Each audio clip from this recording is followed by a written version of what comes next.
Ladies and gentlemen, welcome back to A-Town Rundown. We got a lot of things to talk about. It's been a while since we've been here, but football's back, so that means we're back. Our Braves are still in first place, just barely in first place, but we'll talk about that when we get there. Good to see you again, Jeremy. It's been a while, so let's do our thing. Let's go ahead and let's dive into what we've all been waiting for, and that's Atlanta Falcons football. Yes. As we know, it all started with the preseason. We saw a showing from this guy named Tua Tagavoiloa, who we all expected to be the starting quarterback, who we were all like, oh, maybe he'll turn things around. Maybe he'll come in here. We got a veteran quarterback. What do we have to worry about? Well, I didn't see anything in that showing that he gave us that there's not to worry about. And I want to ask you a genuine question, Jeremy. As a Falcons fan, as a football fan, did you see anything out of Tua Tagovailoa last week that is worth being positive about? He seems to be able to find Kyle Pitts. I mean, which is something that Michael Penix wasn't doing. I mean, that was Okay. those were the only completed passes that he made were to Pitts. Now, one of them, like, first of all, the protection was not good for him at all. Okay. The fumbled snap, Yeah. that's on him. You're not paying attention. I know we can absolutely say that. We can come up Right? with all excuses, but These aren't all excuses, but this is what happened. Okay, and I'm Okay. not trying to make excuses for Tua, but my honest opinion is I haven't seen enough yet. Now they are saying, like, there's starting to be some grumblings coming out of, like, reporters that are at these practices, saying that he's doing some goofy stuff, and like it hasn't looked good consistently. So that Do you worries think me. it's one of those things where he can try to blame it on his back? Because, like, all the thing is, like, okay, He did have you're that Tua. like back injury scare. You've from had the weeks ago. concussions, you've had the back injuries, but my thing is, like, you at this point you're the veteran quarterback on the squad, so Right. you should go out there in preseason and look like a veteran quarterback. Because Provide some let's- stability. And let's not take away from the fact this is a veteran quarterback out there playing against another team's preseason team, and he went out there and put on that performance. Like, No. The Broncos played like their starters, and Sean Payton, our old adversary. Yes, he did come out and say that, but Yep. still, my And thing they is, were running some like exotic blitzes and stuff that like you don't that do in shouldn't preseason. matter. We're running the most bland version of our offense. Like Kevin Stefanski said, like we are not showing what we're going to do. No, I'm not coming off the fact that, like, my thing is that's a veteran quarterback coming out there, and I He should shouldn't have be seen fumbling the better. snap. I should have seen better from him for that, whether it's preseason or not. Right. But there was Zachariah Branch on one of those plays. Tua just missed him, or just like didn't see him, wasn't really looking at it. But he had broken off away from Patrick Surtain, which is one of the premier defenders in the league. Mm-hmm. Yeah, and burned him. Had Tua seen him, like that would have been an easy first down. No, and that makes me very excited for Zachariah Branch. Yeah, so that was cool. You and I were talking. Yeah, you and I were talking during draft season, and it's like Zachariah Branch is who I wanted us to go after, and we ended up getting him. I'm very excited about Zachariah Branch. I think what do you think is going to happen with him? Do you think we're going to just use him in options out there, and he's going to basically be on special teams? I think he definitely gives you something that you needed on special teams as far as like a returner. If he can be a consistent like punt returner, kick returner, that's something last year. Like a lot of things that happened to us last year is we lost these games because of special teams. So even if he is just on special teams, it does help the team and make us better. I think we're going to see him out there lining up out there. And we should, but think about the historic two-way player we had, the special teams and a regular offense player. Do you remember this guy named Cordero Patterson, who could take it to the house? Do you remember when we had Devin Hester? That's a very similar one. That guy, both those Devin guys, Hester, some of the greatest returners the of all legend, Devin Hester, the greatest returner in football history. Legend. Yes, yeah. And then you had Cordero Patterson. So when you have somebody who can return the ball and then just go back and take a couple of breaths on the sideline and then go back up there and get in formation and play, that would be great. I would love to see him in a Cordero Patterson role. Obviously, he's not going to be running back, but I would love to see him on both sides. Well, I would love to see him in both transitions. You know what I'm saying? Right. But okay. So you did mention something that, like, I am kind of taken away. I do say, like, we were playing their preseason team. You're right. The Broncos did bring out starters, and the Broncos do have that guy. Yeah, those were our starters. And when Jake Matthews went out, and I don't know too much about like what happened with his injury, but hopefully it was just like, nope, we're not even going to play around with getting him. But also we have Sean Payton, who historically hates the Falcons more than anybody in professional football. It's crazy. He still does. And he still does. Like, and they barely ever play us. Yeah. But do you think so? To play devil's advocate, to try to give Tua a little bit of wiggle room, do you think that Tua kind of had all the odds stacked against him, and that might have been why you saw that showing out of him just a little bit? Yeah. I mean, sure, but that's the making excuses for him. I kind of think, look, if this was still Raheem Morris's team, we wouldn't be seeing this stuff happen until week 1. Mm-hmm. I'm fine like with them getting these out of the way now, and that's something that Raheem made a big mistake on that year with Kirk Cousins. It was like he never played in that preseason, and all of a sudden week 1 against the Steelers, oddly who were playing week 1 this year, it looked extremely rusty. It's like they hadn't, you got to get on the field and go through these reps like in a live game. Like that's what the preseason's for. So the fact that we're using that and we got to see week 1 of the preseason, like what Tua looks like right now, or where this offense is right now, allegedly. I'd rather know that now and start. You have the next, 2 games to focus on that. I will say, and granted, this week 2, the week 2 game, everything was better. Offensive line, the protection was better, and the defensive line was better.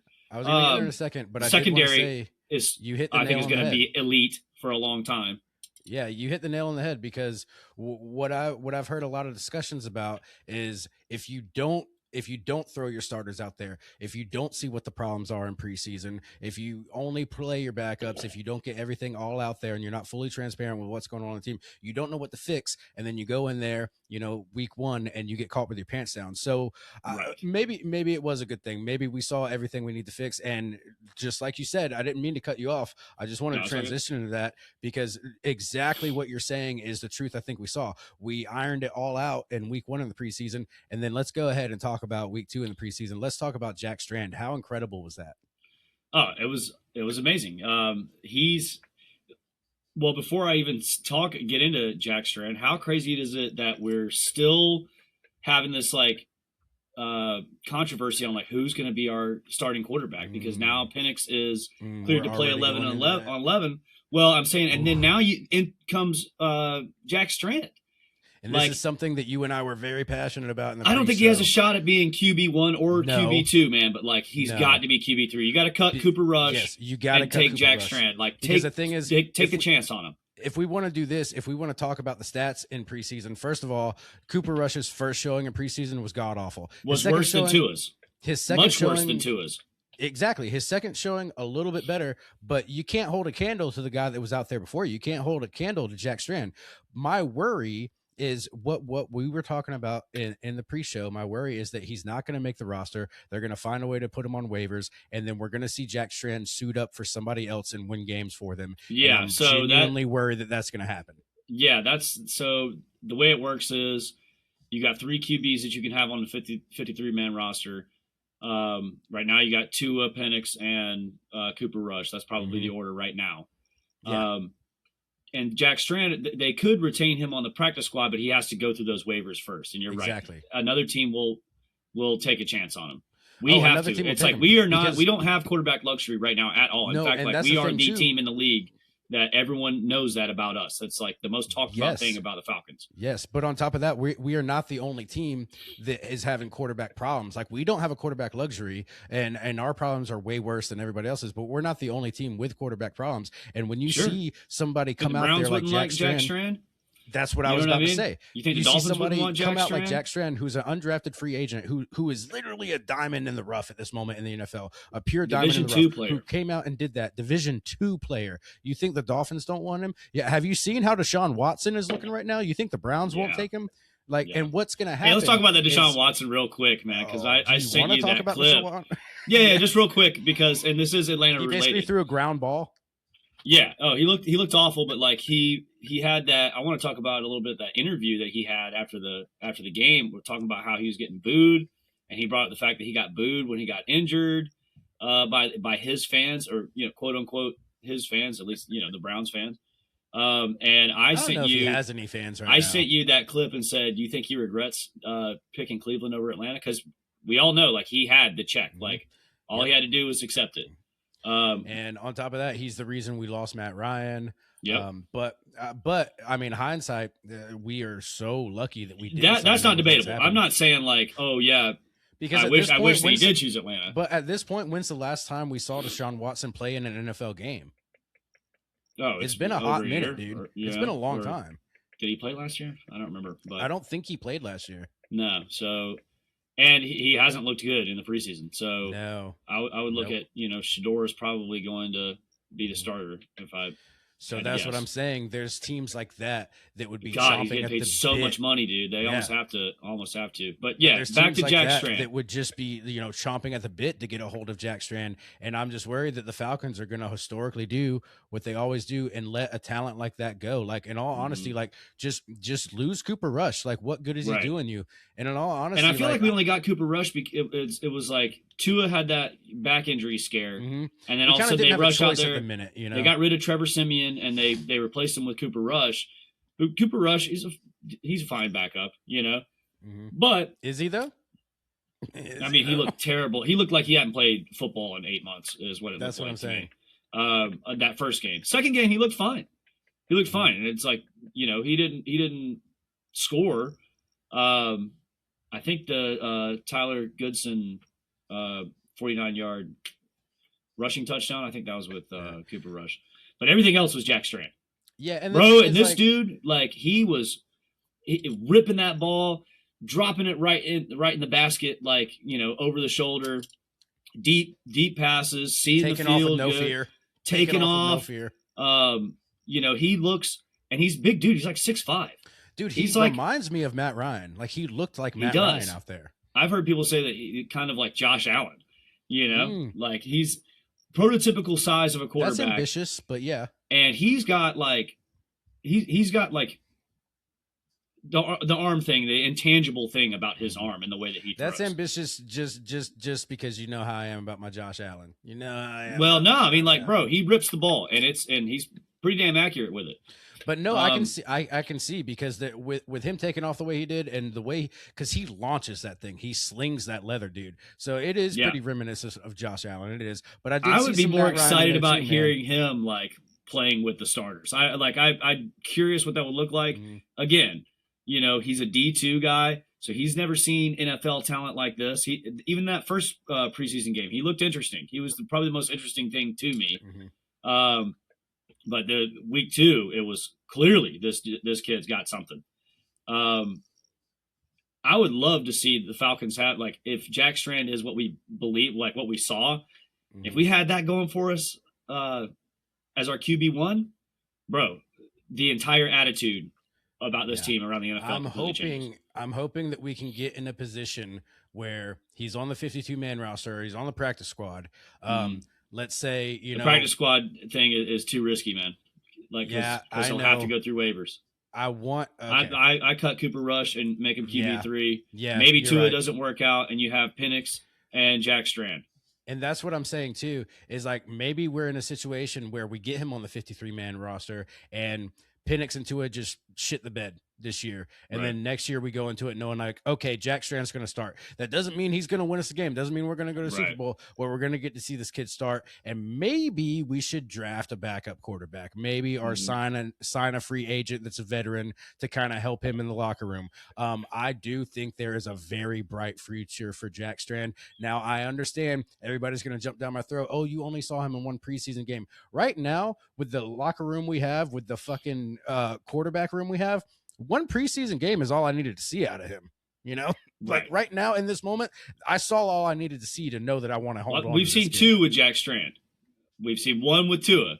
And I'm wondering, are we going to see this final week of the preseason? Like, they've already told us they're going to play the starters again. I don't know if that's for one drive. So does that mean that Penix is the starter? For like one quarter? Because if we're in this situation right now and Penix is healthy, I'm wondering, Penix are we even going to see Penix play? Like, he's going to play, right? Like, yes, that's what maybe I'm hoping. Tua comes out like at first, but like we need to see Penix play with the ones. Like, if this is a true quarterback competition, because I have to compare all 3 of these guys. Like, Cooper Rush is out of the discussion for me. Like, I'm glad you had a good week too. Like, I'm glad you did decent out there. Hopefully somebody can pick up you on waivers, because I don't even want to put Jack Strand on them.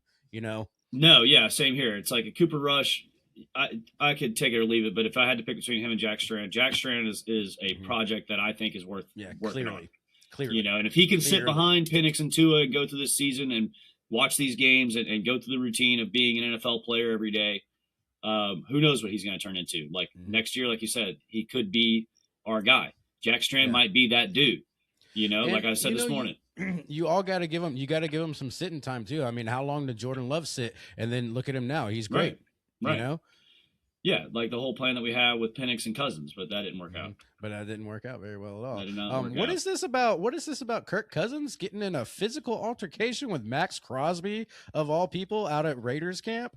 What? That's not good. Yeah, Cousins got a sack on him if he thinks he can take on Max Crosby. I'll tell you that. Hey, but I don't blame for Max Crosby. Probably, kind of has a sour attitude around the team right now since that trade thing didn't go through. Didn't go his way. Yeah. But let's keep our focus on the Falcons because you mentioned him.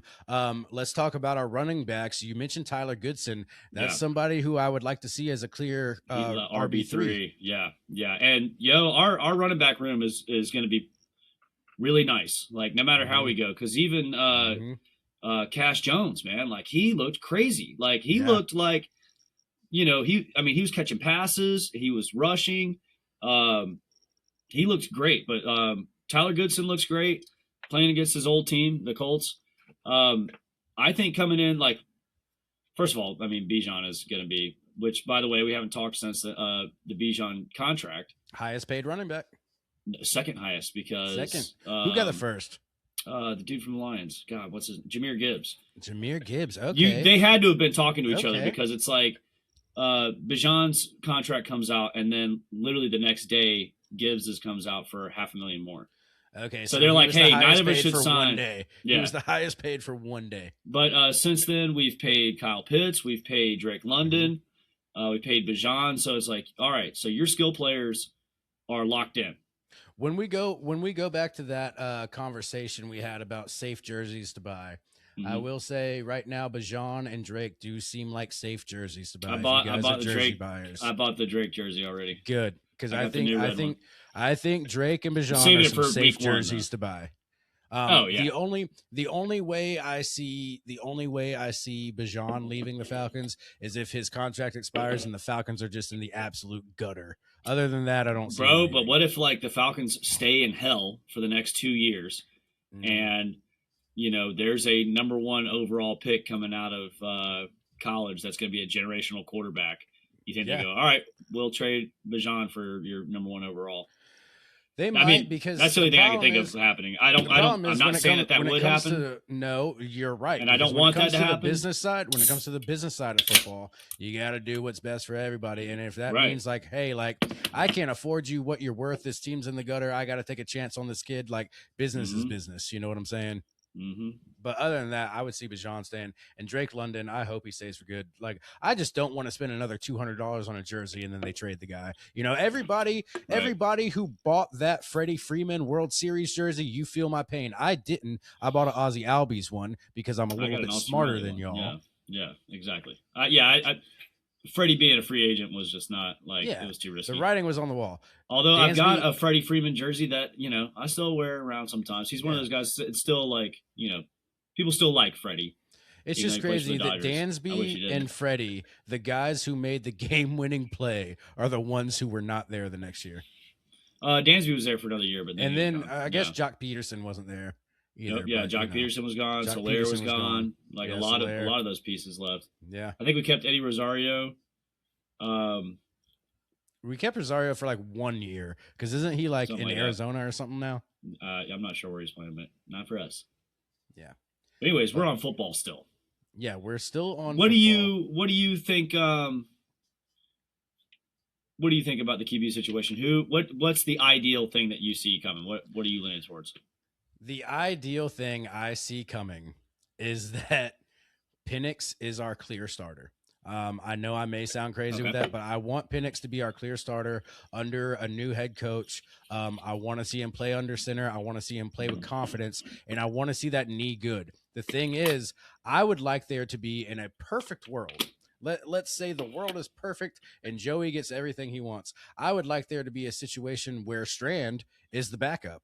And if Penix goes down, I get to see Strand start. And I know that contradicts what I said earlier. So I do think there is a way like, okay, Tua needs to be the backup. Tua needs to be the one to crap the bed if the bed gets crapped so that Strand can still be out there practicing. He can still get his reps in. He can still stay uninjured. But I'll be honest with you, Jeremy, the Atlanta Falcons fan pessimist in me sees the trajectory going where we could possibly end up with 2 wounded quarterbacks this season, and we have to play Jack Strand if we still have him on the team. Yeah, there eerily is a path for him to play QB1 if he makes this roster. You know, like, and it would be a shitty path. It would be a path that nobody wants because it would have to be. That means it would have to bad. be. Yeah, it would have to be either Penix and Tua are both playing like absolute garbage, which as a fan you don't want to see, or it would have to be that they both get injured, which is so likely. It's not, Jeremy. It is so likely for that to happen that it's not even fucking funny because the fact that Penix is younger than us and he's on his 5th ACL and Tua can't play a complete season without getting 2 concussions. Like, you know what I'm saying? And Tua is definitely going to be playing this year in a way that like he doesn't want to get hit. But the thing that was happening in that first game was he's holding the ball too long. Yes. Like you got to be quicker with this that's stuff. Something and hopefully he reiterate. will be. That's something that I want to reiterate too. Quarterbacks that play football like they're scared of getting hit don't play good football. You know? No. If you saw Jack Strand, you saw Haynes King. Yeah, you saw Haynes King. Our old friend. My boy. Yeah. My boy. He'll never be an NFL starter, but god damn, I love that boy. He looked crazy, man. Yeah, the ball's on that guy. That is the greatest preseason game of all time. He got to go out there and he got to look Carson Beck in the face and be like, we got a score to settle because the last time they saw each other was that historic UGA Georgia Tech game where they went into 9 overtimes and UGA got the win. Nah, dude, not this time. Not this time. Because you guys can look at that. You can look at that as a Hall of Fame game. No, that was a Tech versus UGA game. That's exactly what it was out there. That's exactly what it was out there. Yeah. No, but he looked awesome. But he looked incredible. He injured his entire body playing that game. But I will say about the Jack Strand game, it's like with how like bad it looked in that first preseason game. I mean, even Cooper Rush, it was just like, God, why am I even watching this right now? Like this is terrible. And you know, you got to remind yourself it's just preseason. Yeah. Everyone that was saying like, is the Falcons season already over after that week 1? And then you know, we go and do this to Indianapolis. And Jack Strand like looking crazy. My thing is like, dude, I haven't watched any of our quarterbacks and felt the way that I did about what Jack Strand just did. Exactly. You know what I mean? I will say, but I think that his only real path is QB3, unless something goes wrong. That really bothered me that I wanted to touch on. There is there's a very popular Atlanta sports radio station out here. I will not say the name of, but I was listening to the afternoon show, not the midday show. We like the midday show. We like the guys on the midday show, but the show that happens after the midday show I was listening to, and this was after the first preseason game, and the 2 guys, because there's 2 of them, they were talking and they were saying how horrible this Falcons season is going to be and how we need to use our resources to have halftime entertainment and giveaways and all this stuff to draw fans to the game because of how miserable this Falcons season is going to be. That is not the type of shit I want to hear from an Atlanta sports radio team. And then, it's overreacting. For them to just turn around and have this second preseason. What are you going to say now? What are you saying now? You know, but also it goes back. I'm really upset with ESPN and Sports Center and everything else because when the Falcons shit the bed in week 1 of the preseason, that's all they want to talk about. That's all they want to talk about. I haven't seen Jack Strand get covered by ESPN or Sports Center or any of the national sports outlets at all because they don't want to praise Atlanta when Atlanta does something good. They only want to show everybody what. No, they want to talk about the Rams and they want to talk about But where's all that? You made plenty of time. You made plenty of time to fit. You made plenty of time to fit Tua Tagavoiloa's fumbled snap and all that shit into your show. Made plenty of time. Made plenty of time to make the mockery. Made plenty of time to make it a national meme of Penix pointing to Tua, being like, "This is the guy you're going to start." What did you think about that? But he was like, "This is y'all's guy." Yeah, but then when we go out and dominate the Colts, you don't want to talk about that. I haven't heard any mention of it. But that was that to me. I was just like, "Oh, this is not This is Yeah. not like what Kirk Cousins and Michael Mm. Penix felt like, where it's like, oh yeah, it's friendly competition. We both Mm-mm. work here. Like No, Penix was that pissed. He that was was like mad. the Shaw man. Yeah. Oh, that was not. But also, so Penix. But I is wonder what cleared the to team play. thinks. He But just got cleared to Penix play is on cleared to Saturday. play. And you also saw that quote that Penix said about how his doctor is like, "Oh, this is the greatest ACL I've ever seen," or whatever. It sounds like blah, one of blah. those LeBron lies. Yeah, do you That's believe? what I think. Do you believe that he's as healthy as Stefanski and everybody else wants us to believe? I don't know, man. We'll have to see. And I'm wondering, like, if they fit him into this, which they should. They should fit him. If he's cleared to play, he should come out in week 3. It's his last chance. And like I said, I don't want to be like Raheem and these guys get their first reps like in week 1. Mm-hmm. But how long do you keep the starters out there? Like, do you want to keep Tua out there for as long as you're keeping the starters out there to see if he's got it for week 1? Or do you split up the time with the starters? Because then you're getting less time with both of them. The way I would do it, and it's very aggressive how I do it, and I would probably do it in the last preseason game, but I would like to see the starters. I would like to see QB1 and QB2 split the first half, and QB3 and whoever is possibly going to be on the practice squad split the second half. That's how I would like to see it play. So have your starters out there the whole first half, but switch quarterbacks. Yeah, that's probably what they should do. That's how I would like to see it. You'll see a whole quarter out of each. And I also want to. That'll be their audition, man. Well, I also want to see Bijan and Brian split it up. I want to see. I want to see Brian. I'm okay with Bijan not taking any snaps. Exactly. I want to see Brian totally take snaps. And I'm telling you, like B-Rob and Bijan, like we could see the next, Tevin Coleman and Devontae Freeman team up. Like, I think that would be awesome. It could be that good. You know what I'm saying? I mean, or it could be the next best thing since we had Bijan and Tyler Algier. Like. Mm-hmm. We've had that 1-2 punch for a while, and we don't want to lose that. And I think B-Rob's going to be good because we grew up with 1-2 punch Falcons. We did as far as running backs go. I genuinely don't think the running backs, as far as my memory serves me, I can't remember when the running backs for the Falcons were an issue. I don't think we've ever really that one year. The guy, he's from Atlanta, but he played at Carolina for a while. I forget his name. It was in the last couple of years. But we had the Todd Gurley year. Yeah, we did have the Todd Gurley. And then we had that guy the next year. He was awful. Mike something. Okay. I forget. It's forgettable. But I can't remember his name. Then we got Tyler Algier and Bijan after that. And I'll tell you, like, Freeman did leave a big hole to fill. Like, he really did. Like, we had Patterson too for a while. That was nice. Yeah.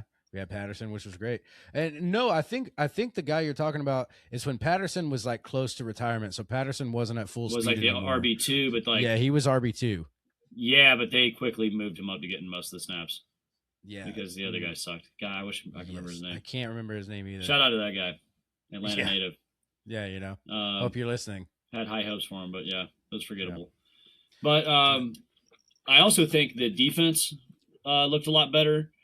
There's some things on the defense we haven't talked about. The James Pierce suspension came down.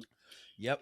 Everybody who's listened to the show, you know how I felt about it. I'm a little shocked that they gave him 8 games for first-time offense. Damn near half the season. And it's not even like he hasn't even been sentenced with anything like that. So I don't know. All the charges may be dropped. Yeah. So giving him the 8 games now is like the suspension sticks, right?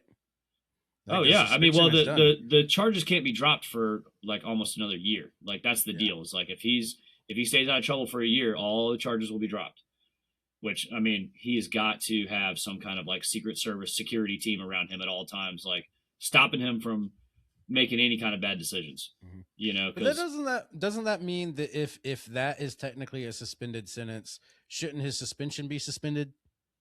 That's what I was hoping, but no, they came down with it. And the 8 games. And I'm not advocating. Please don't come at us. I'm not advocating anything he got charged with. I'm strictly talking about the football side. I'm talking about football. Yeah, strictly talking about the football side. I'm talking about the red tape we got to cut through when it comes to business and logistics and all that shit. I'm talking about the stalking and the violent behavior and the resisting arrest. Not cool with that at all. We're not fans of that. Not cool with that at all. Let's be clear. Shouldn't have to be clear, but let's just go ahead and be clear. Yeah. But so we're gonna miss him for 8 games, and I bet you he still gets 10 sacks. But wouldn't missing it be half cool? the season. No, dude, of course. But wouldn't it be cool? Like, think about it this way. Like, okay, 8-game suspension. But what if, like, you didn't have to run those games consecutively? What if you could, like, cherry pick the 8 games I know. that you were gonna sit out? Because so he's gonna miss half the division games. So that hurts. And then the other one, Jalen Walker tearing his ACL at practice. That was a gut punch, man. Especially because some of the plan of what we were going to do with Jalen Walker was revolved around Jalen Walker, dude. Well, we were going to. Caden Ellis walked and went back to the Saints, right? So Jalen Walker was going to kind of move into that linebacker position and not be so much of just like a pass rusher or not, a defensive end. They were going to move him to kind of middle linebacker, which is more of what he did at Georgia, and but him kind of take over that role. ACL popped. It could. I don't know. I'm just saying it might be why his ACL was like, "Hey, what the hell are you doing, kid?" I don't know. And Jeff Ulbricht's got to figure out how do you have a successful defense like last year without like your two best young pass rushers, and one of them is a clear could get the sack title one of these years, James Pierce. No, next year James Pierce is going to get the sack title. As long as he stays out of trouble. No, dude, that's telling a caveat. You, even with an 8-game suspension, he could probably still get it. Because I think he can get 10 again, because if he's better than he was last year, I guarantee you he can get 10 again. I'm gonna pull up the schedule right now and see who we got after his suspension is lifted, because I think he could even then. Yeah, but yeah, the defense, man, our secondary is going to be elite this year with Jesse Bates, Xavier Watts. Xavier Watts, if he's even a little bit better than he was last year, is going to be amazing. Bro, what you got, bro? Oh my gosh, what? he might get 10 sacks in his first game back. His first game back is against the Bengals at home. Oh, poor Joe Burrow, dude. Poor Joe Burrow, dog. Oh, man. Because he's going to come out with a vengeance, man.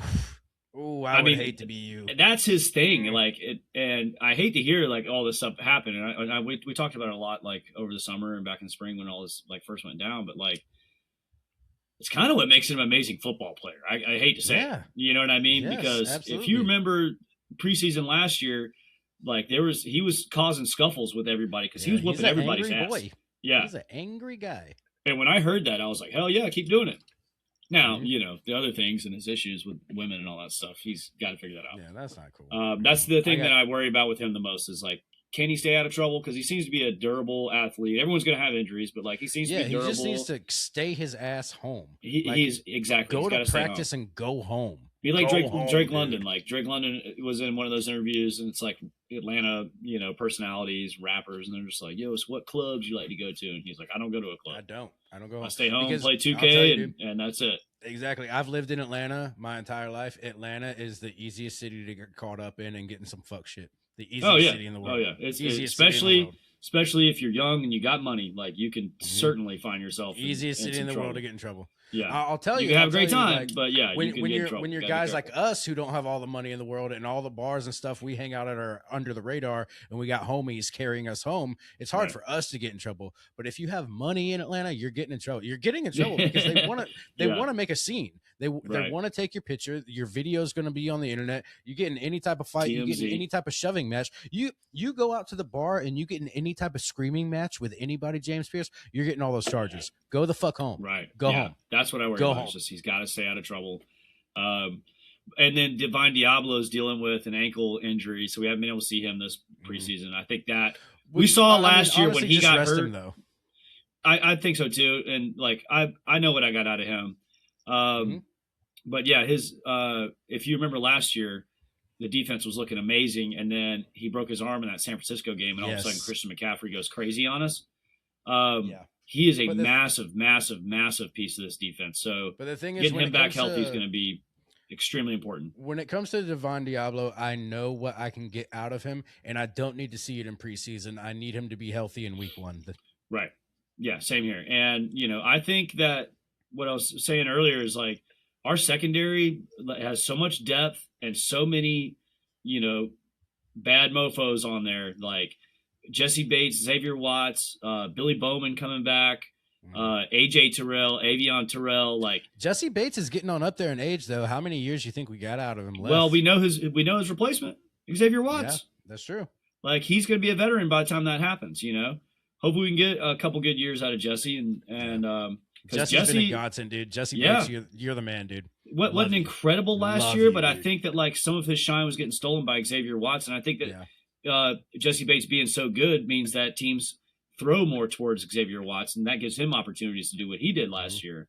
Led all rookies that's the thing interceptions. In defense. Like if you're not getting all the interceptions and stuff, you also need to contemplate why. It's because they're too scared to throw it to you. So you need to take that as a badge of honor. Like they're like, oh shit, Jesse Bates is right there, ain't going there. You should wear that with pride.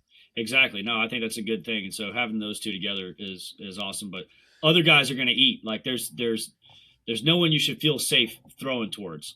But there's also there's also a situation you talked about earlier with Caden Ellis and Jalen Walker. Jalen Walker now tearing his ACL. Now, do we need to go the free agent route? Like, are there guys like I heard there was a rumor that we might be able to eye Matt Milano. Is Matt Milano still a free agent or did he sign? I'm not sure, but you could see them go out and get somebody. But I think that with the draft, we have young guys that we're willing to bring in. You saw what happened last year when we brought in rookies. And I mean, dude, we had 4 standout rookies on defense last year: Jalen Walker, James Pierce, Billy Bowman, and Xavier Watts. So I think that they're going to look at it, and I know this is a new team, that general management team that did this draft, but I'm still wondering about Christian Harris, like the guy that we got from the Texans. Mm-hmm. I haven't really seen a lot of good stuff out of him, but I think he's kind of still working into it. And he had some short seasons in Houston the last 2 years, like because of injuries. It's part of like why we got him so cheap. But he's supposed to be a good player. I'm thinking that he can fill some holes on this defense. But the other thing about your secondary being so good is like the pressure doesn't have to be as good, but there is still that line that like if we're losing that pass rush and that QB pressure that we were getting last year that made this defense so successful, it doesn't matter how good your secondary is because the QB's got all day long to find somebody. Someone's going to get open. That's absolutely true. Yeah, that's absolutely true. So I worry about that. Like the pass rush, I feel like we don't have that dude playing for the first 8 weeks. Like not one of them. We had multiple guys. They're both out. Well, my thing is, dude, I can kind of, it is true. But also where I come from, like I've always like kind of been like, well, if the pass rush isn't there, then let's just stout up the linebackers because the linebacker is going to change the entire trajectory of the game. And if you take the time to look up, free agent linebackers right now, there's 3 very notable free agent linebackers, which I don't know if we have the room to afford any 3 of them, but the top three results are Bobby Wagner, Shaq Thompson, and Matt Milano. I don't think I would be upset if we signed any of them. I do think maybe Bobby Wagner is kind of losing a bunch of steam, and I'm sitting here. He'd be a great veteran presence, but if you remember last year, he was getting torched. Yes, that's what I'm saying. He was too slow. That's exactly that's what I'm saying. But I'm also sitting here talking like we just have the money to sign, these guys like Shaq Thompson and Matt Milano are not going to come cheap. Right. And next year's going to be the year when we have money. Like we will be fully done with the Kirk Cousins thing. And this $1 million deal with Tua was a great move. Whether it works out or not, it's like you filled that role. You got a veteran quarterback for $1 million. You didn't sign your life away like we did in the past. Penix still on a rookie contract, will be next year as well. Like we won't have anything to lose, and we'll have all this money next year, no matter what happens. The goal, of course, this year is to win the division. Yeah, absolutely. But they were saying after that first preseason game, like, oh, are the Falcons going to silently tank this year? It's like, no, this isn't tanking. And they're saying like based around the locker room, they're hearing that. Like they're trying out there. No. They're putting forth. Yeah, you think Bijan and Drake London are like, yeah, okay, we just signed these big contracts. Let's tank this year. I mean, yeah, no, we just signed these big contracts. Let me go show the world that I suck. Like, why would we do that? Exactly. Why would we do that? No, the QB thing. Like last I saw, we don't have Calvin Ridley on the team anymore, so I don't see why we would purposefully tank. Yeah, exactly. Yeah, that helps. Calvin Ridley. Shout out Calvin Ridley. Hey, he had a great stint here, and he could have had a good career. Yeah, but dude, the started doing thing is, dumb I shit. recently watched a video where like you could see the season where he was caught gambling. You could see how he was obviously just like not putting forth any effort, and it is so frustrating. Yeah, It is that's so not good. infuriating, dude. That's not good. But Because there are several times where he could have easily just scored a touchdown, and he just runs out of bounds. right. Well, you brought up, or the idea that just popped in my head, like the Bobby Wagner thing. If you got like a veteran like him to come in, or like Von Miller was out there, Yeah, he was not like, anymore. If we could have brought him in, do you remember when the Super Bowl year we brought in Dwight Freeney? Yes, And it was probably his last, either his last year or one of his like last 2 years of his career. Legendary pass rusher comes in, starts working with Vic Beasley, and all of a sudden Vic Beasley gets the sack title that year. Yes. So like it would be cool to bring someone in, but for who? Like our two premier pass rushers are out. Vic Beasley also gave up on us in the middle of a game, and I will never forgive him for that. Yeah, I mean the way that he left the team, left the league, like I think he left the league to go be a preacher or something. Like, all right, man, if that's what you want to do. Yeah, he said him, he didn't care about football anymore. So, I mean, all right. I mean, that 1 year was insane. Vic but Beasley, I think it was still only like 15 and a half Vic sacks. Beasley, Marcus Mariota, I will never forgive you. Never forgive you. Ever. Yeah. Ever. Yeah. Yep. I mean, yeah, with Marcus, I had high hopes for him, and I was hoping it, if you think about what we were thinking back then, it's like we thought that was our, stopgap quarterback, and then we thought get the next guy after that. No, a lot of it's not like I thought he was going to be the franchise quarterback, but I thought that we could actually, win some games with him, and that he was excited to be here. Nah, he didn't even want to be here, which is, it is what it is. Well, we were all warned for years that, with everyone complaining about Matt Ryan, they're going to say one day he's going to be gone, and you're going to wish he wasn't. Because we have yet to find that stability. Could Jack Strand be that guy? Could Michael Penix still be that guy? No, Jack Strand can be that guy, and Penix can be that guy if he stays. I'm telling you right now, Jeremy, Penix is a good quarterback. Penix is capable. Penix could be a playoff and, dare I say, Super Bowl caliber quarterback. Yeah. He's not gonna stay injury free long enough for us to see that happen. He's just that's my worry too, and also like. I want to see like after this surgery how he's playing on it, and like is the knee going to affect like his live arm? Like his live arm is what makes him good. I know I'm saying 5. But he doesn't have power like that anymore. I don't think I'm exaggerating when I say 5. Like this kid has had like 4 or 5 knee surgeries. He's had 4. 4. Okay, 4. Okay. But all of them have been season-ending injuries. All 4 of them. Exactly. Whether that was college or the NFL. So the thing is, just because he once upon a time had the ability at quarterback to take you to the promised land, real life is real life. 4 knee surgeries in the span of 6 years? Like, dude, come on. Like, and I've got to see Penix, like he has to grow in the way of like the way that he's playing quarterback. It's like he can make these throws, but I brought up Tua was able to find Kyle Pitts, and that's a good sign because Michael Penix never did. Penix earned this contract the back half of last season when Kirk Cousins came back in because Kirk Cousins can find him. Yes. Penix has a habit of only throwing outside the numbers. And I brought this up on this podcast a lot. I need to see him do more than that. Like you have to use all your receivers. It can't just be Drake London. Yeah. So who knows? Maybe Zachariah Branch comes in and he's a nice fresh target for him. Yeah, but he still has to find him. That's the thing is like he still has to Dotson. Be able to find hopefully, him. We got to see like what he's going to look like for us. You have guys out there. You've got Kyle Pitts. You got Bijan that you can pass to as well. We got Austin Hooper back, so we have a veteran coming in. How much are you expecting to see out of Austin? I was about to say. I think we'll see him play a lot because I think we're going to run 2 tight ends a lot. Yeah, and we should. And we still got Charlie Warner. Hooper can block. Like even though Hooper's got some age on him, he can block, and he can block damn good. Yeah, man. Hooper's been in the league for what, like 10 or 11 years now? I think it's been about 10 years. Yeah, he was on the Super Bowl team. That was 2016. Yeah, he was a rookie when he was in the Super Bowl. Right? So this has got to be at least his 10th year. Yeah. Yeah. So for a tight end, it's like how many years is he gonna play? I'm not sure what to expect out of him, but and Olamide Zaccheaus, like I'm happy to see him back. He had a great season with the Bears last year, and I loved him when he was with the Falcons before that. Him and Matt Ryan crushed it.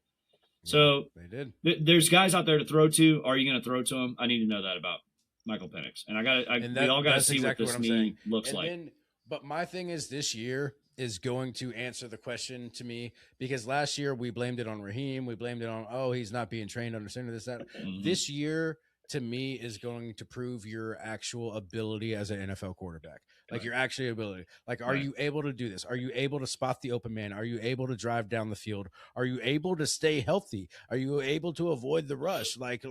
Yeah, are you going to have a career as an NFL starter? yes. Are you going to have an NFL career, and then also are you going to be out of the league in 3 years? Yeah. Are you gonna be, our next Matt Ryan? Or are you gonna be RG3 and I have a get hard your time. legs shattered? I have a hard time thinking he's going to be the next Matt Ryan at this point. I don't think anybody can replace Matt Ryan. That's purely out of respect to when we say things, 'cause that, I don't yeah, I think was we about can to say, ever replace Matt Ryan. when we say that, like, are you going to be our stable franchise quarterback for the better part of a decade?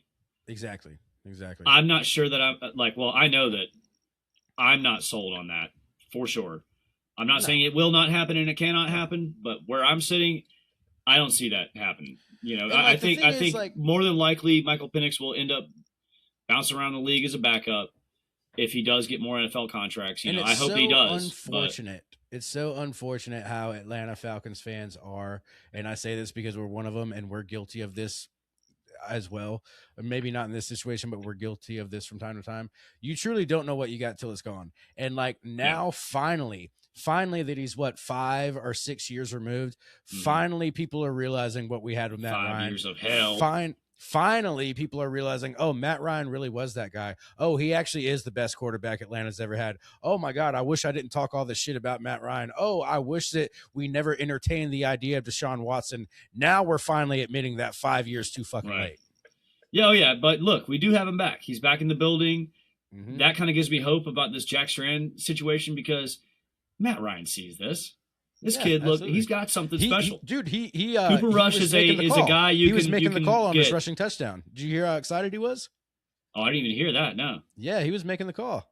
But he looked like Matt Ryan when he would run for a touchdown, Matty Wheels. We used to always make a joke because obviously Matt Ryan's not known as a rushing quarterback. He can't run very. But quickly. When he did, it was. He's got guts. He's going for it. He wants to win now. When Matt Ryan would take off, he would get to where he wanted to go. He would just do it in a very awkward way. And Matt Ryan's one of those people, and I see more and more interviews about this all the time. I saw John Abraham talking about it the other day. And it was, tell us about Matt Ryan. It's Matt Ryan, when he's in front of the cameras and all that, he's Mr. Hey, how you doing? Nice suit, handshake, all that. And he's but you back him into a corner, and things get tough, he's busting asses. We saw it. The get fucking set thing that happened with Julio Jones. He was yelling at Julio Jones, and the hot mic picked it up on Monday Night Football. Legendary. Beautiful moment. Beautiful moment as a Falcons fan. Yeah, it's he could command stuff. Something about Michael Penix, man, when I hear his voice, he sounds like a teenager. His voice, he's not loud. He's not loud, and it's his voice just isn't deep or something, but he sounds like a kid. And that worries me. I want to touch on with Penix. Tua sounds like a man. Yes. Penix does not have the intensity that I need. He doesn't have that commanding voice. Do what I say. We're going to drive this football. Let's fucking go. He doesn't have that in him, Right. A good quarterback has to have that. You have to be able to command the room. You have to be able to command the offense, and you have to command men. And that's not that's something that it's good of a football player as you can be. If you don't have that instinctively, yes, it's an intangible. Because I wonder if he has. You have to earn their respect. Do these people respect you? Do they respect you at all? You were out there on the sidelines pointing to Tua, being like, "Oh, is this your guy?" Are they going to respect the fact that you just called out your teammate on national TV?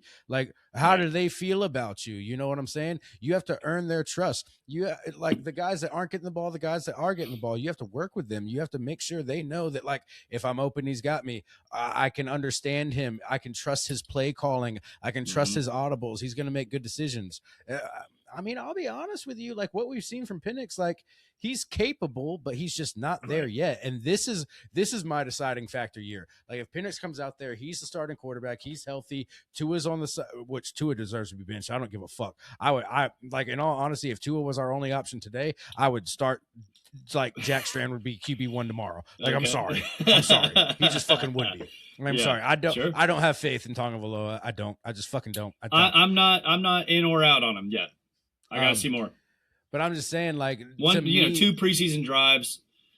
Yeah, that doesn't tell me. But to me, this is Penix earn it season for me. Like, all right, show me you want to be here. Show me you're as good as you say you are. Because at this point, you're talking shit. And Tua turns it on, and he looks like the first couple years with the Dolphins. Then Penix doesn't get that chance. Yes. And also that too, like Penix, I love the tenacity. I love I can tell you're pissed. I can tell you're upset. I can tell you don't want to ride the pine. That is a good thing. I can tell you got some fire. Now let me see you use it. Like prove to me you're upset. Go out there and show it. Like use that to your advantage. Don't get hurt while you're doing it. But but that's always the goal. But it's gonna be hard for him. Like if you really want to be QB1, fucking show me, kid. Like let's go. Yeah, and whoever starts week 1, it's going to be in Pittsburgh week 1. Like. No matter what the Steelers look like, because, I'm not sure how good they're going to be and how good Rodgers is going to be. No, the Steelers can be the worst team in the league, and it's still an intimidating team to play against no matter what. Well, it's week 1. It's at their stadium, legendary franchise. Week 1, everyone, just like with us. And they actually your have hopes fans. are as high as they can really get. And they actually have fans. They have a loud stadium. They got the towels everywhere. They have something that Atlanta has always lacked, and that's a packed, sold-out stadium. So whoever comes out there, it's already stacked against you, bro. Like... And this goes for Kevin Stefanski and Tommy Rees and Bill Callahan and all the new coaching staff guys and even Jeff Ulbrich. Like that week 1, it's got to be competitive, man. Because if you come out there and fall on your face, it's going to be the city's going to turn quickly.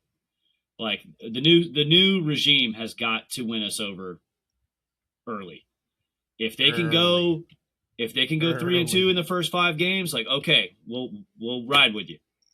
But if we're 0-3, because you got Steelers first, and then your first home game is the Panthers. And I know every time we play the Panthers, we always feel confident about it. But this is a division game, and they beat us twice last year. So you don't want to get swept by the Panthers again. You don't want to lose your first home game, And did you see who our second home game is? It's the Ravens. Yeah, we got a tough schedule. We do have a tough schedule. Yeah. Go over the schedule real quick if you're looking at it. All right. So week 1, September 13th, to the Steelers in Pittsburgh. Then we got Carolina at home. Mm-hmm. Then we got Green Bay in Green Bay. Then we got the Saints. Fuck. Then we got the Saints in New Orleans. Yeah. Then we got the Ravens at home. Then we got the Bears at home. Man, this is a gauntlet already. Yes. Then we got the 49ers at home. That's on my birthday, which I'll go ahead and tell you guys. October 25th. I know I told you guys last year the Falcons always lose on my birthday. So put that L on the board. Then we got Tampa Bay in Tampa Bay.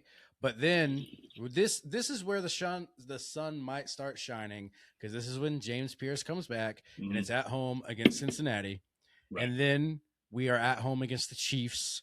And then we're on the road. Then we're on the road against Minnesota. But then we come back home and we go against Detroit. Yep. And then we're in Cleveland against Cleveland. Then we're in D.C. against Washington Commanders. Then we're at home against Tampa Bay. Then we're at home against the Saints. Then we're on the road against Carolina. Yeah, and you notice like those last 3 games, all division games. And it's the NFL keeps doing that to us, either. Man. It's like it's not the most fun schedule either. And with this division, it's like no matter what happens, like the last couple of years, like all the teams can be bad. But the way that they're setting up these schedules where we all play each other those last 3 to 4 weeks, it's like you never know what's happening in this division. Like it will come down to the end. Period. But let's see if they unless Carolina or Tampa Bay or us. That's what I was about to look up. Like take off with it. Let's look up Carolina's schedule, because Carolina's home opener is against They won Chicago. the division last year. Okay. Yeah, but their home opener is against Chicago. At and home? Then they play us. Yeah, you said home opener. Then they play us. Yep. And then they play Cleveland. So I mean, I don't see very many teams losing in Cleveland this year. I just don't. But then they have a pretty stout schedule too, because after Cleveland they play Detroit, then they play Philadelphia, then they play Tampa Bay, then they play Green Bay, then they play Denver, and then they play New Orleans, and then they play Baltimore, Tampa Bay again, then they play Minnesota, Saints, Bengals, Steelers, Seahawks. So they have to play against the Seahawks the week before they play us. In January. So the Super game Bowl before Seahawks. Yeah, they have to play the Super Bowl champion Seahawks the game before they play us at the end of the season. Do you feel like that Seahawks team schedule too? You feel like that Seahawks team is like one of those forgettable Super Bowl winners? My honest opinion, yes. And I feel like it's because it doesn't seem like they have like a legacy player like Brady or Mahomes. You know what I mean? Maybe Darnold's that guy. Maybe. But you lost your running back like it last 2 years. Yeah, right. Yeah. Wasn't he the Super Bowl MVP? You lost your Super Bowl MVP to Kansas City of all teams. Yeah. You know? Yeah. So, Kansas City's doing whatever they can to not be the laughingstock of the NFL again. Right. You think the Colts are going to come back this year? Absolutely. Yeah? You think it'll be like they were last year? I mean, Daniel Jones is already cleared to play. Yeah. And so now you have that predicament where like it kind of now all the pressure is on Daniel Jones. Now they want to see him be that guy again. So now you have to come off an injury and they signed him to a big contract. Yeah. So now you have to be that guy again. You know, you can't be New York Giants Daniel Jones. You have to be Indianapolis Colts Daniel Jones. And is he going to be able to do that? I don't know. History has shown that when that much pressure is on a quarterback coming off an injury like that, it's a very 50-50 thing. Who's a team in the NFL that you see taking the next step that maybe wasn't that relevant last year? This is just a wild off the cuff. I don't even know what my answer is. So you are not going to like this answer at all, but I do see, they won the NFC South last year. I do see the Carolina Panthers becoming. They crossed my mind. I do see Carolina becoming like an actual name in the NFL because they took a step last year. Yes, without anyone really noticing until the end. For the longest time, they've just been a no-name. For the longest time, you and I would look at the Falcons schedule and be like, "Okay, easy win, let's move on." Yeah, that's Yeah, easy win. But the same can be said for Tampa Bay. There was a good 10-year span where you and I would look at Tampa on the schedule and be like, okay, we got that game, you know. But I really do think that Carolina, especially after last year, is going to be taking the proper steps to be a force to be reckoned with in the NFC South and dare I say the playoffs. Like I think they're cooking. I really do think they're cooking. Depends on what Bryce Young can do. I mean, like sometimes he looks great, sometimes he looks terrible. You know, if he were to kind of take that step like Trevor Lawrence took, you know what I mean, where it's like you kind of see the consistent version of it, or they lock into being a consistent version where it's not ups and downs like that all the time. I think that would be huge for Carolina. I could see them taking a step. But on the other side of that, there are some teams that I see losing steam who are not the team we thought they were a couple of years ago, and like the Cincinnati Bengals. You think that, things just never get back to where they were? I just don't think they're going to get back. I think they're going to continue to decline, and I think Joe Burrow is going to continue to be unhappier and unhappier. He seems like he is right now. You think the Browns do anything? Nope. Not in our lifetime. Yeah. Me either. No. Nope. I think the Rams will. I think the Rams are going to be on fire. The Rams are going to be even better. Yeah. Yeah, they got Myles Garrett. Yeah. God, what are you supposed to do? You got the best player in the NFL. All right, cool. Here you go. Yeah. That was insane to me. How is Aaron Donald working out with him? I saw he actually did a workout with the Rams, but I don't know if he made the team. I don't see why he wouldn't. I mean, the dude is still in incredible shape, man. Yeah, absolutely. He has 0% body fat, and but you got to understand, you know as well as I do, just because you're in incredible shape doesn't mean you're in football shape. And he's been on the couch for 3 years. But he is a football player. I mean, he's a tank. I mean, if all honesty, even if you have him as your second string, he's still going to make a difference. Yeah, and Myles Garrett's out there, like you just got to show up. The defense is going to be good. Do you see Matthew Stafford potentially being MVP 2 years in a row now that he's got this team behind him? I could see it happening. But that division's still dangerous, man. You've got the Seahawks and the Niners. But I'm going to tell you, man, like we just talked about it, there's just something in the air to where I'm not worried about the Seahawks this year. I don't see them being as good as they were last year. I don't. I feel like last year was kind of just oh my god, oh my god, the Seahawks are good. Holy shit. Like it Right. came out of nowhere. None of us expected that to happen. Yeah, I wasn't saying Seahawks going to the Super Bowl or even like making noise in the playoffs, at week 8. Yeah. But I will say Sam Darnold did his thing because until last season, I didn't even consider Sam Darnold on my radar at all as even a good quarterback. Well, that year, the 1 year he had with the Vikings, the year before he went to the Seahawks, he was really good, and the Vikings were really good.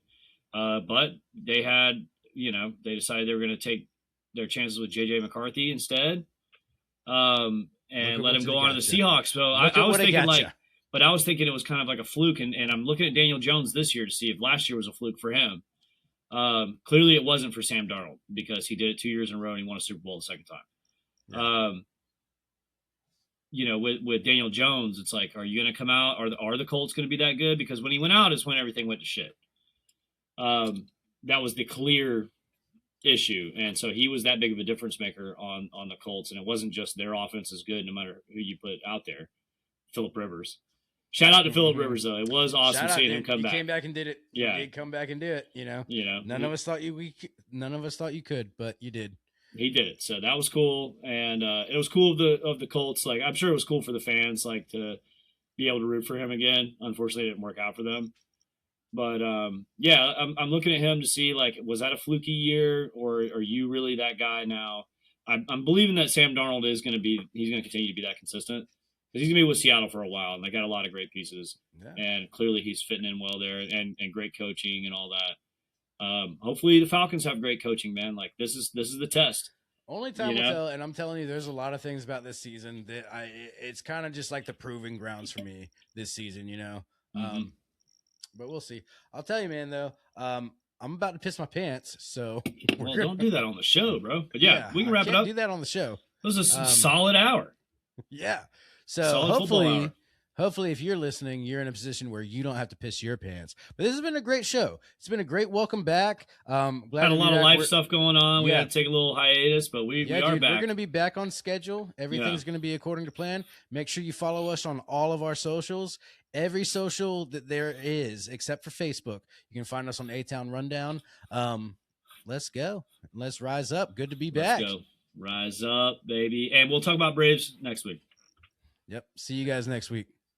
Peace.